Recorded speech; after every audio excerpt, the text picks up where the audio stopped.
بسم اللہ الرحمن الرحیم۔ السلام علیکم۔ آپ دیکھ رہے ہیں ڈی ڈی پی انالیٹیکا۔ بہت امپورٹنٹ ڈیولپمنٹ یہ ہوئی کہ الیکشن کمیشن آف پاکستان نے اپنی میٹنگ وغیرہ کر کے بالآخر آج الیکشن شیڈول ایشو کر دیا، اور یہ وہ سپریم کورٹ کے فیصلے کے عین مطابق کہ 14 مئی کو الیکشنز ہوں گے۔ چنانچہ 10 اپریل تک انہوں نے کہا کہ لوگ اپنے نامینیشن پیپرز وغیرہ بھی جمع کرا دیں۔ تو اس کا مطلب یہ ہے کہ پروسیس شروع ہو گیا، کیونکہ 10 اپریل تو دور نہیں ہے، 5 دن کا وقفہ سارا، اور یہ جلدی جلدی کام ہوگا۔ لیکن اس کے ساتھ ساتھ دوسری طرف جو صورتحال ہے وہ یہ ہے کہ حکومت اتنی خوفزدہ ہے الیکشن سے کہ وہ بوکھلا گئی ہے۔ کبھی کہتے ہیں ہم نے بائیکاٹ کر دیا ہے پروسیڈنگز کا، سپریم کورٹ کی پروسیڈنگز کا، کبھی کہتے ہیں ہمیں سنا نہیں جا رہا، ہمیں سنا جانا چاہیے، سو ان کے وکیل وہاں پہ واویلا مچاتے ہیں عدالت میں۔ پھر فیصلہ آ گیا تو اس پہ رو دھرو شروع ہو گیا کہ ایک آدمی کو خوش کرنے کے لیے، ایک لاڈلے کو خوش کرنے کے لیے سارے ملک کو داؤ پہ لگا دیا۔ یہ وہ فضولیات ہیں جو کہ بولی جا رہی ہیں۔ لیکن اس سے بھی زیادہ جو سیریس چیز ہے، جو میں سمجھتا ہوں کہ ایک خطرناک رجحان ہے، وہ یہ ہے کہ پارلیمنٹ میں ایک کھلی ڈیفائنس، آپ کہہ لیجیے کہ کھلی بغاوت سپریم کورٹ کے خلاف، اور کہا گیا کہ جناب ہم اس فیصلے کو قطعاً نہیں مانتے، اور جتنے بھی وہاں پہ کولیشن پارٹنرز کے مختلف نمائندے جنہوں نے تقریریں کی، انہوں نے کھلا سپریم کورٹ کے اوپر تنقید کھلی، اس پہ کرٹیسائز کیا، اور اس کو کہیں کہا کہ جی یہ قتل ہے، انصاف کا قتل ہے، کہیں کہا کہ یہ کسی ایک آدمی کو خوش کرنے کے لیے کیا گیا ہے۔ یعنی انسان ان کی خود غرضی اور عقل پہ حیران ہوتا ہے کہ کیا آئین 90 دن کی پابندی نہیں عائد کرتا؟ اس 90 دن کی پابندی کو وہ بالکل اس طرف تو آتے ہی نہیں نا، اس کا تو ذکر نہیں کرتے۔ یہ جو فیصلہ جیسے ہی آیا تو اس کے اوپر ہر طرف بحث مباحثہ چھڑ گیا، مختلف لوگ اس کی توجیحات کرنے لگے، اس کے اوپر تنقید بھی یا اس کا تجزیہ۔ اب یہ فیصلہ جو ہے وہ واضح ہے کہ چونکہ پی ٹی آئی اور پاکستان کے زیادہ عوام میجورٹی یہ سمجھتی تھی کہ آئین 90 دن کی مدت دیتا ہے اور اس کے اندر الیکشن ہونے چاہیے، تو تھوڑی بہت جو دیر ہو گئی اس کی روشنی میں سب نے ویلکم کیا کہ بالآخر ایک اچھا فیصلہ آیا جس نے آئین کی بالادستی قائم کی اور یہ حکومتوں کی ہیرا پھیریاں جو ہیں اس کو نظر انداز کیا۔ لیکن جو تھوڑا سا آپ کہہ لیجئے کہ ایک مائنورٹی، چھوٹا طبقہ جو خاص طور پہ حکومت میں ہے، یا ان کے کچھ تھوڑے بہت سپورٹر جو کہ بڑے برائے نام ہیں، پہلے تو اس چیز کو دیکھیے کہ یہ 13 پارٹیوں کا مجموعہ ہے۔ ان کو شرم نہیں آتی کہ آج یہ 13 پارٹیاں مل کے، جن میں سے 2 اپنے آپ کو مین سٹریم پارٹیز کہتی ہیں اور کئی دفعہ حکمرانی کر چکی ہیں اس ملک پہ، پیپلز پارٹی اور پی ایم ایل این، آج وہ اتنی سی چھوٹی پارٹیاں بنی ہوئی ہیں جو ایک پولیٹیکل پارٹی سے خائف ہیں۔ در حقیقت پولیٹیکل پارٹی سے زیادہ وہ عوامی طاقت سے خائف ہیں، عوام کے رخ سے خائف ہیں، کیونکہ عوام بفرے ہوئے ہیں۔ عوام ان لوگوں کے چہرے بھانپ چکے ہیں، ان کو دیکھ چکے ہیں، سمجھ گئے ہیں، اور یہی عمران خان کی بہت بڑی اچیومنٹ ہے کہ یہ لوگ جو عرصہ دراز سے ملک کو لوٹ رہے تھے، عوام کو بیوقوف بنا رہے تھے، آج عوام ان کے صحیح چہروں کو پہچان چکے ہیں۔ یہ وہ وجہ ہے جو میں سمجھتا ہوں کہ ان کو خوف ہے، اور پتہ نہیں اگر الیکشن جو ہے وہ 5 مہینے 6 مہینے ڈیلے ہو جائیں تو اس میں یہ کیا کمال کر لیں گے۔ ان کا سٹانس یہ ہے کہ الیکشن جو ہے وہ اکٹھے ہونے چاہیے، یعنی نیشنل اسمبلی کے اور تمام پروونشل اسمبلیز کے الیکشنز ایک ہی دن ہونا چاہیے، تو ارلی الیکشن کروا لیں۔ ان 2 اسمبلیوں، پنجاب اسمبلی اور کے پی کے تو ڈیو ہیں، آپ باقی اسمبلیاں بھی ڈیزالو کر کے تو الیکشن 5-4 مہینے پہلے کرا لیں، اکٹھے ہو جائیں گے۔ لیکن وہ نہیں، انہوں نے اس پیریڈ میں بھی جگلری کرنی ہے، جو کہ یہ درمیان میں ان کو کچھ وقت ملے گا، اور یہ کوشش کریں گے کہ اس میں کوئی نہ کوئی ہیرا پھیریاں بھی۔ آپ دیکھیے کہ مردم شماری ہوئی ہے، مردم شماری کا سارا ریکارڈ گورنمنٹ کے پاس ہے، یہی مینیج کر رہے ہیں۔ اس میں کانسٹیٹوئنسی میں کیا ہیر پھیر کریں گے، اس میں پی ٹی آئی کے ووٹرز کو کس طرح ڈسٹرب کریں گے، اس چیز کا خدشہ موجود ہے۔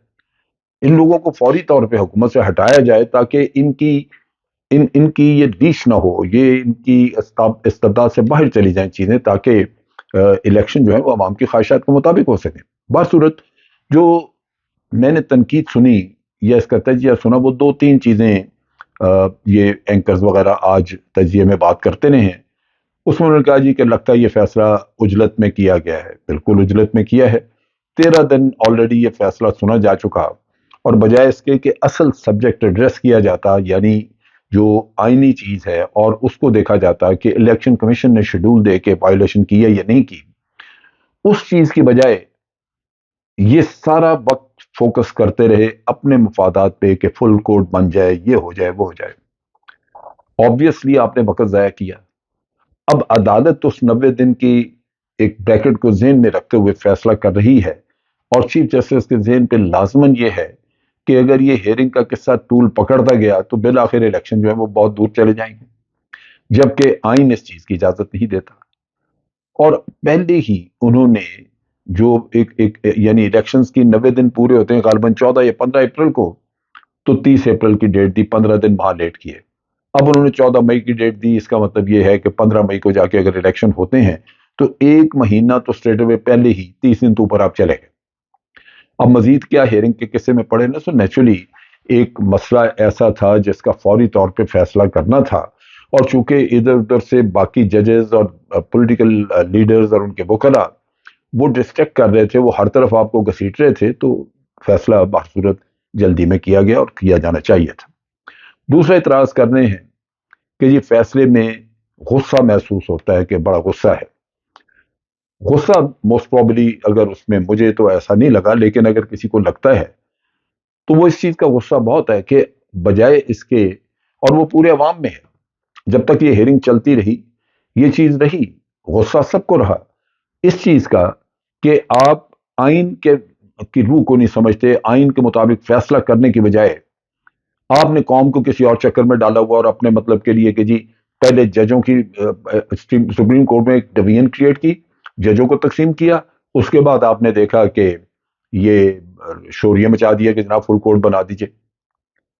ایک سیدھا سادہ سا مسئلہ جو کہ ایک دو دن کی ہیئرنگ میں شاید نپٹ جاتا، اس کا بیڑا غرق کر کے رکھا انہوں نے۔ نتیجہ یہ کہ اس بات کا غصہ پوری قوم کو ہے کہ آپ نے بنا کیا دیا۔ پھر تیسرا نقطہ رکھا کہ جناب اس ججمنٹ میں لگتا ہے کہ کسی کو میسج دیا گیا ہے۔ کسی کو میسج نہیں، سب کو میسج دیا گیا ہے۔ جس طرح جسٹس مظاہر علی اکبر نقوی کو ٹارگٹ کیا گیا، ان کی ایک آڈیو لیک کر دی گئی، اور آڈیو میں قطعاً کوئی ایسی بات نہیں ہے جس سے کہا جائے کہ وہ کوئی وہ فیصلے کو کوئی اثر انداز ہو رہا ہے۔ آڈیو جو لیک ہوئی اس کا تعلق مظاہر علی اکبر صاحب کی جو گاڑی پولیس نے روک کے ان کے ساتھ بدتمیزی کی اس سے تھا۔ چیف منسٹر اس کے معاملے میں اس کے بارے میں بات کر رہے ہیں۔ تو یہ وہ چیزیں ہیں جو کہ بلا وجہ ایک ایشو کو الجھانے یا اس سے توجہ ہٹانے کے لیے یہ کی جا رہی ہیں۔ میں سمجھتا ہوں کہ چیف جسٹس نے بہت اچھا کیا کہ ان بدنیت لوگوں نے جنہوں نے جسٹس مظاہر علی اکبر نقوی جیسے صاف باتوں والے یعنی کلین آدمی کو اس کو متنازع کرنے کی کوشش کی، اس لیے کہ وہ انڈیپینڈنٹ نیچر کا آدمی ہے، چیف جسٹس نے اس کے پیچھے اپنا وزن ڈال کے اور اس کو بچانے کا یا اس کا میسج دیا کہ میں اس کو قطعاً کسی چیز کا مورد الزام نہیں ٹھہراتا۔ تو میں سمجھتا ہوں کہ یہ ایک اچھی کیریکٹر والی بات کی ہے کہ اپنے جونیئر کو جس کے اوپر جو بلا وجہ جس کو ٹارگٹ کیا جا رہا ہے اس کو چیف جسٹس نے سپورٹ کیا ہے۔ برصورت یہ تو اعتراضات یا جو تجزیے لوگوں نے کیے، لیکن شہباز شریف صاحب نے بڑی دھواں دار تقریر کی پارلیمنٹ میں اور کہا جناب انصاف کا قتل ہو چکا ہے، اور انہوں نے کہا جی کہ ہم یہ کسی بھی صورت میں اس کو امپلیمنٹ نہیں ہونے دیں گے، کسی بھی صورت، یعنی کسی قیمت پہ بھی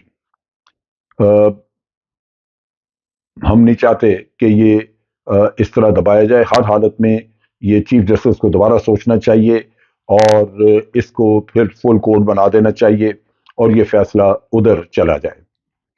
اب بات یہ ہے کہ یہ فل کوڈ کرتے ہیں۔ مثال کے طور پہ میں ججز کی نیتوں پہ شک نہیں کرتا۔ آئین ایک ایسی چیز ہے جو کہ لکھی ہوئی ہے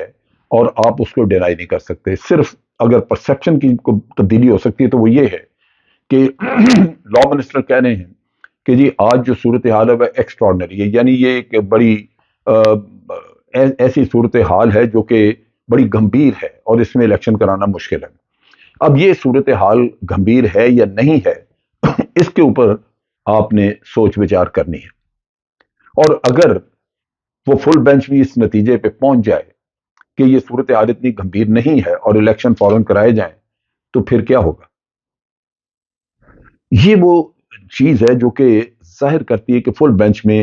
یا تو کچھ ججز کو انہوں نے قائل کیا ہوا ہے، راضی کیا ہے کہ وہ ان کو سپورٹ کریں گے، کوئی ایسا ہیر پھیر ہے جو کہ جس کے ذریعے یہ قوم کی آنکھوں میں دھول جھونک کے الیکشن سے بچنا چاہتے ہیں۔ یہ جو پارلیمنٹ کے علاوہ فیڈرل کیبنٹ کی بھی میٹنگ ہوئی،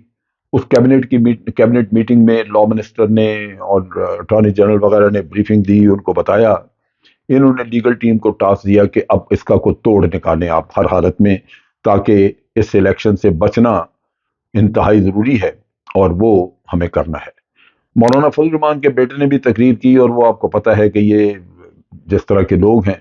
اس نے کہا جی یہ جوڈیشل مارشل اللہ کیا ہے، ہم جوڈیشل مارشل اللہ کا مقابلہ کریں گے۔ آپ ذرا سوچئے، یہ وہ لوگ ہیں جنہوں نے ہر مارشل اللہ کا ساتھ دیا ہے۔ جنرل پرویز مشرف کے وقت میں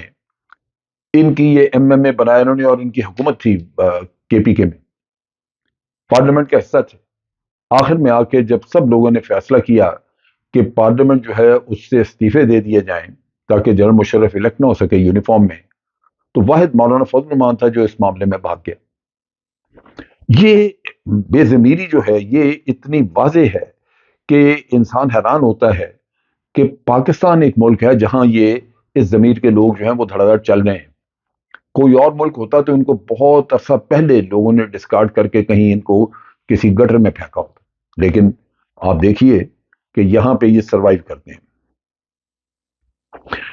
اور تو اور راجہ ریاض صاحب نے بھی اس کو جو یعنی بکاؤ مال، لیکن انہوں نے بھی اس کو کرٹیسائز کیا اور کہا جی بڑی بدقسمتی ہے یہ جو 4 اپریل کا جو آیا ہے، جو ججمنٹ آئی ہے، یہ بڑی بدقسمتی ہے کہ یہ جوڈیشل مرڈر ہے، اسی طرح جس طرح ذوالفقار علی بھٹو کے کیس میں ہوا تھا۔ انہوں نے ذوالفقار علی بھٹو کے کیس میں بھی حکومت کو سپریم کورٹ کو لکھنے کا ارادہ کیا ہے کہ ان کو کہیں گے، لیکن بڑی شرمناک صورتحال تھی جہاں پہ کھلے بندوں سپریم کورٹ کی بے توقیری کی گئی۔ پارلیمنٹ میں بھی اور کیبنٹ میٹنگ میں بھی وزراء نے تقریریں کر کے اور ممبرز نے تقریریں کر کے سپریم کورٹ کو ہر وہ الزام ان کے اوپر دھرا، ان کو مورد الزام ٹھہرایا جو انہوں نے کیا بھی نہیں تھا، جس کے وہ حقدار نہیں تھے۔ سو یہ ایک انتہائی شرمناک صورتحال تھی۔ بہر صورت پی ٹی آئی اور دوسرے پاکستان کے شہری، ان کو اس وقت سپریم کورٹ کے ساتھ کھڑا ہونا چاہیے۔ یہ کسی کے ساتھ فیور نہیں ہے، یہ آئین اور قانون کی بالادستی کے لیے ہے۔ پی ٹی آئی نے اندیا دیا ہے کہ وہ ان وزراء کے خلاف ریفرنس بھیجیں گے سپریم کورٹ کو ان لوگوں کو نااہل کرانے کے لیے جنہوں نے سپریم کورٹ کے خلاف تقریریں کر کے یہ کہا کہ ہم یہ فیصلہ نہیں مانتے۔ یہ کھلی توہین عدالت بھی ہے اور ایک بغاوت ہے۔ یہ ہم سب جانتے ہیں کہ ان کے اوپر خوف طاری ہے الیکشن کے ہارنے کا، اور 13 پارٹیاں ان کو اپنے گربانوں میں چھانکنا چاہیے کہ 13 پارٹیاں اکٹھے ہو کے بھی آج قوم کا اعتماد حاصل نہیں کر سکیں۔ ان کو خوف یہی ہے کہ قوم ان کو بالکل دھتکار چکی ہے، لہذا یہ ایک ایسی صورتحال پیدا ہو چکی ہے جہاں یہ 13 پارٹیاں حکومتی ہونے کی وجہ سے حکومتی وسائل استعمال کر کے اور ایک فرعونیت کا رخ اختیار کر کے یہ سپریم کورٹ کو بے توقیر کرنے کی کوشش کریں گے، باوجود اس کے کہ الیکشن کمیشن نے اپنا شیڈول دے دیا ہے۔ یہ لوگ پھر بھی ماننے کو تیار نہیں۔ ان کے ریفرنسز پی ٹی آئی کو چاہیے کہ وہ جلدی ان کے ریفرنسز وغیرہ لے کے جائیں۔ میرا اپنا اندازہ ہے کہ چیف جسٹس کے پاس بھی مختلف آپشنز ہوں گی، وہ ایسا نہیں ہے کہ ان ججز کے خلاف اگر کوئی ریفرنس چلا دے تو یہ خاموش بیٹھے رہیں گے۔ میرا اپنا اندازہ ہے کہ چیف جسٹس بھی سوچ رہے ہوں گے کہ ان کو ایسے لوگوں کو جو باغی لوگ ہیں ان کو کیسے ڈیل کرنا چاہیے، اور میرا اپنا اندازہ ہے کہ اس میں یہاں کوئی تجویز نہیں دینا چاہوں گا، لیکن میرا اپنا اندازہ ہے کہ یہ معاملہ انشاءاللہ کسی اچھی طرف اچھے رخ پہ لے کے جائے گا جہاں پاکستان کی کچھ مشکلات آئندہ کے لیے حل ہو جائیں گی۔ جیسے میں نے کہا کہ 10 تاریخ تک لوگوں نے اپنے امیدواروں نے دینے ہیں، اپنے کاغذات جمع کرانے ہیں، اور 19 اور 20 اپریل تک ان کو نشانات دے دیے جائیں گے۔ 10 اپریل کو ہی ان کے کاغذات کا وہاں فیصلہ بھی کر دیا جائے گا کہ کس کے ایکسیپٹ ہوئے ہیں کس کے نہیں۔ سو امید ہے کہ پروسیس آگے چلے گا، لیکن یہ حکومت پوری کوشش کرے گی اس معاملے میں روڑے اٹکانے کی، اور پی ٹی آئی کو اور پاکستان کے عوام کو اس کے لیے مستعد ہونا پڑے گا۔ اب تک کے لیے اتنا ہی۔ افواج پاکستان زندہ باد، پاکستان پائندہ باد۔